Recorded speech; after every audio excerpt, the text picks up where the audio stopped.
Electric fuse और circuit breaker में क्या अंतर है, इसी बारे में आज हम डिस्कस करेंगे। अगर आपको वीडियो अच्छा लगता है तो आपको इसे लाइक कर देना है, और अगर आपने अब तक सब्सक्राइब नहीं किया है तो ज़रूर कर लेना। साथ में घंटी दबा के ऑल पे भी क्लिक कर देना अगर आप ऐसे ही वीडियोस आगे भी देखना चाहते हो। तो सबसे पहले बात करते हैं इनके सिंबल्स की, यानी कि चिन्ह की, यानी कि निशान की। तीनों एक ही बात है।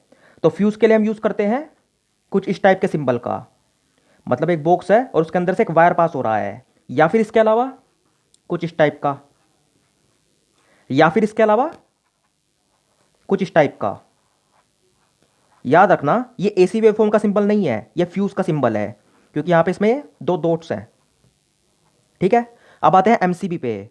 तो एमसीबी के लिए हम कुछ इस टाइप का यूज करते हैं, या फिर इसके अलावा कुछ इस टाइप का, ये स्विच जैसा है और यहां पे एक क्रॉस है, या फिर इसके अलावा हम यूज करते हैं कुछ इस टाइप का एक छोटा सा बॉक्स।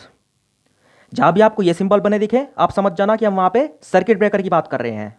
तो सबसे पहला अंतर, फ्यूज कुछ भी नहीं है, बस वायर का एक टुकड़ा है जिसको बनाने के लिए हम यूज करते हैं मेटल्स के एलॉय का। अब ये एलॉय क्या होता है, तो एक से ज्यादा मेटल्स को पिघला के एक साथ मिला के जो हमारे पास एक नए प्रकार का मेटल तैयार होता है उसको हम बोलते हैं एलॉय। तो फ्यूज को बनाने के लिए हम यूज करते हैं एल्यूमिनियम का और कॉपर का, जिंक का, टीन का।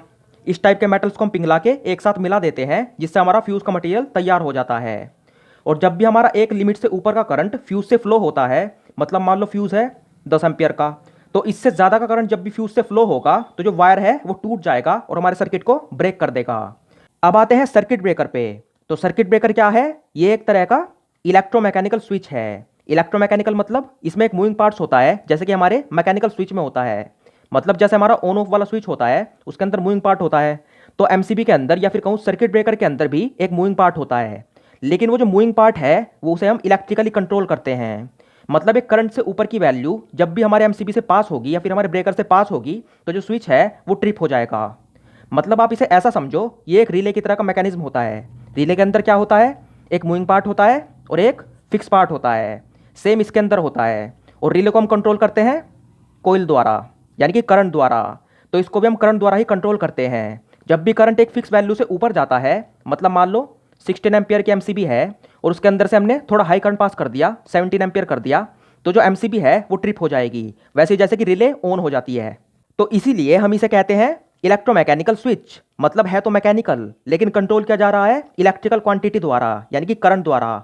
करंट एक इलेक्ट्रिकल क्वांटिटी तो है, ऐसे ही रिले भी एक इलेक्ट्रोमैकेनिकल स्विच ही होता है। दूसरा अंतर, फ्यूज सिर्फ ऑटोमेटिकली ही सर्किट को कंट्रोल कर सकता है। मतलब ऐसा नहीं है कि आपने कहा कि सर्किट को ऑफ कर दे तो ये ऑफ ही कर देगा। इसको जब भी लगेगा कि सर्किट को ऑफ करना चाहिए ये तभी करेगा। मतलब जब भी जो करंट है आपके सर्किट में वो इसकी रेटिंग से ऊपर जाएगा, मान लो फ्यूज है 10 एम्पियर का, सर्किट में करंट जा रहा है 11 एम्पियर, तो ही ये सर्किट को ऑफ करेगा। मतलब सिंपल सी बात है, ये किसी की नहीं सुनता है, ये सिर्फ अपनी सुनता है। जबकि जो एमसीबी है उसको आप मैनुअली भी कंट्रोल कर सकते हो और ऑटोमेटिक तो वो होता ही है। मतलब जब भी करंट इसकी रेटिंग से हाई जाएगा, एमसीबी है 16 एम्पियर की, करंट जा रहा है 17 एम्पियर, तो ये खुद ब खुद सर्किट को ब्रेक कर देगा, ऑफ कर देगा। लेकिन आप चाहो तो आप इसे मैनुअली भी कंट्रोल कर सकते हो, मतलब आप इसे खुद भी ऑफ कर सकते हो। सिंपली आप इसे एक स्विच की तरह भी यूज कर सकते हो, लेकिन इसको आप एक स्विच की तरह यूज नहीं कर सकते। तीसरा अंतर, फ्यूज की रेटिंग को चेंज नहीं किया जा सकता। मतलब अगर एक फ्यूज 10 एम्पियर का है तो हमेशा 10 एम्पियर का ही रहेगा, क्योंकि उसे बनाया ही गया है 10 एम्पियर का। अगर आप इसे बोलोगे कि 10 का छोड़ तू 15 का हो जा, तो ये नहीं हो पाएगा। जितने का इसे पढ़ा के भेजा गया है, सिखा के भेजा गया है, बना के भेजा गया है, ये उतने का ही रहेगा। जबकि कुछ सर्किट ब्रेकर्स ऐसे होते हैं जिनकी रेटिंग को हम चेंज कर सकते हैं, जैसे कि MCCB, यानी कि मोल्डेड केस सर्किट ब्रेकर। इसके अंदर क्या होता है, अगर ये 16 एम्पियर का है और आप उसको इसकी रेटिंग को चेंज करना है, मतलब अपने घर में आपको लोड को बढ़ाना है, तो आप इसकी रेटिंग को 16 से 20 कर सकते हो। यानी कि सिंपली से चेंज किया जा सकता है इसकी रेटिंग को, लेकिन हर सर्किट ब्रेकर की रेटिंग को नहीं, सिर्फ MCCB की जो रेटिंग है उसको ही चेंज किया जा सकता है। चौथा अंतर, फ्यूज वर्क करता है heating effect of electric current के प्रिंसिपल पे, यानी कि जूल्स लॉ पे। मतलब H = I²R। इस फॉर्मूले का मतलब ये है कि एक तार के अंदर या फिर किसी भी कंडक्टर के अंदर पैदा हो रही गर्मी उसके अंदर से पास हो रहे करंट के डायरेक्ट प्रोपोर्शनल होगी। मतलब सीधा सीधा कहूं, एक तार उतना ही गर्म होगा जितना उसके अंदर से करंट पास होगा। अब यहाँ पे जो भी फ्यूज की रेटिंग होती है, मान लो 10 एम्पियर है, तो यहाँ पे कुछ ना कुछ गर्मी पैदा होगी, जो कि होगी H = 10 का स्क्वायर इंटू R, जो भी फ्यूज का रेजिस्टेंस होगा। अब ये जो गर्मी है फिक्स है कि इतनी गर्मी वो जो तार है जो फ्यूज़ के अंदर हमने लगाया हुआ है वो झेल सकता है। इससे ज़्यादा गर्मी वो तार नहीं झेल सकता।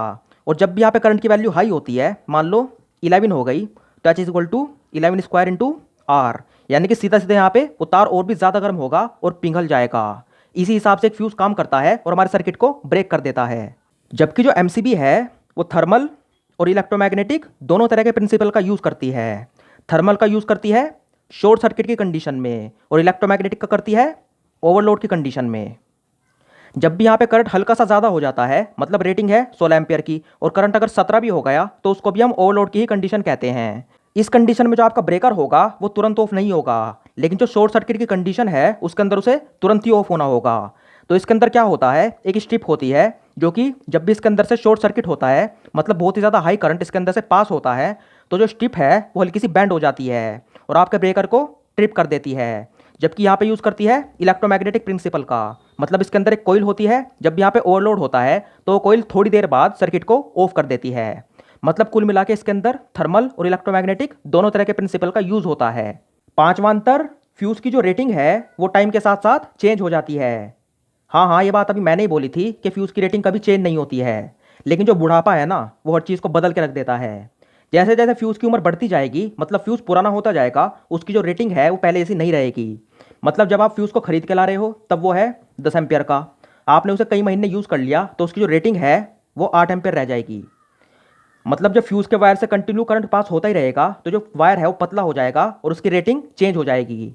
फिर उसके बाद 6 एम्पियर रह जाएगी, उसके बाद मान लो 2-3 साल बाद 4 एम्पियर रह जाएगी। फिर एक टाइम ऐसा आएगा कि अगर फ्यूज़ से 2 एम्पियर करंट भी पास हुआ तो फ्यूज़ ब्रेक हो जाएगा और आपके सर्किट को ऑफ कर देगा। मतलब पुराना होते होते इसकी रेटिंग चेंज हो जाती है और ये ख़राब हो जाता है। जबकि जो एमसीबी है उसकी रेटिंग लगभग उतनी ही रहती है जितनी जब वो आई थी तब थी। मतलब 16 एम्पियर की एमसीबी 2 साल बाद भी 16 एम्पियर की ही रहेगी, उसके अंदर बिल्कुल भी बदलाव नहीं आएगा। इसके अलावा जो फ्यूज़ है वो आपको सिंगल पोल वर्जन में ही देखने को मिलेगा। मतलब उसके अंदर एक ही इनपुट होगा और एक ही आउटपुट होगा, इधर से आपका इनपुट आएगा, इधर से आउटपुट जाएगा। जबकि जो एमसीबी है वो आपको मल्टीपोल में देखने को मिल सकती है, मतलब सिंगल पोल की एमसीबी जिसमें कि एक इनपुट और एक आउटपुट है, या फिर डबल पोल की मिल सकती है जिसके अंदर 2 इनपुट 2 आउटपुट हैं, या फिर थ्री पोल की मिल सकती है जिसके अंदर 3 आउटपुट और 3 इनपुट हैं, जो कि यूज़ की जाती है 3 फेज़ के लोड को ऑन या ऑफ करने के लिए। लेकिन फ्यूज सिर्फ आपको सिंगल पोल में ही देखने को मिलेगा। इसके अलावा और भी छोटे छोटे अंतर हैं, जैसे कि अगर आपने एक बार फ्यूज़ का यूज़ कर लिया, एक बार जो फ्यूज़ है उसने आपके सर्किट को प्रोटेक्शन दे दी, तो आप उसका दोबारा यूज़ नहीं कर सकते, आपको उसे फेंकना ही होगा। और एमसीबी जो है उसका आप बार बार यूज़ कर सकते हो, मतलब बार बार वो ट्रिप होती रहेगी, फिर से आप उसे ऑन करते रहना, वो फिर ट्रिप हो जाएगी, फिर आप उसे ऑन कर देना। मतलब जो एमसीबी है उसका आप बार बार यूज़ कर सकते हो, वो बार बार आपके सर्किट को प्रोटेक्शन दे सकता है। जबकि जो फ्यूज़ है वो अपनी पूरी ज़िंदगी में सिर्फ एक ही बार आपके सर्किट को प्रोटेक्शन दे सकता है, उसके बाद आपको उसे बदलना ही पड़ेगा। इसके अलावा जो फ्यूज़ है उसकी कॉस्ट कम होती है, मतलब ये सस्ता होता है, जबकि जो एमसीबी है वो ज़्यादा महंगी होती है। उसके अलावा जो फ्यूज़ है वो लोअर करंट के लिए यूज़ होता है, मतलब फॉर एग्जांपल मान लो 10 एम्पियर का जो आपका कोई अप्लायंस है उसके अंदर आप इसका यूज़ कर सकते हो। जबकि जो एमसीबी है वो हायर वैल्यूज़ के लिए यूज़ होती है करंट की।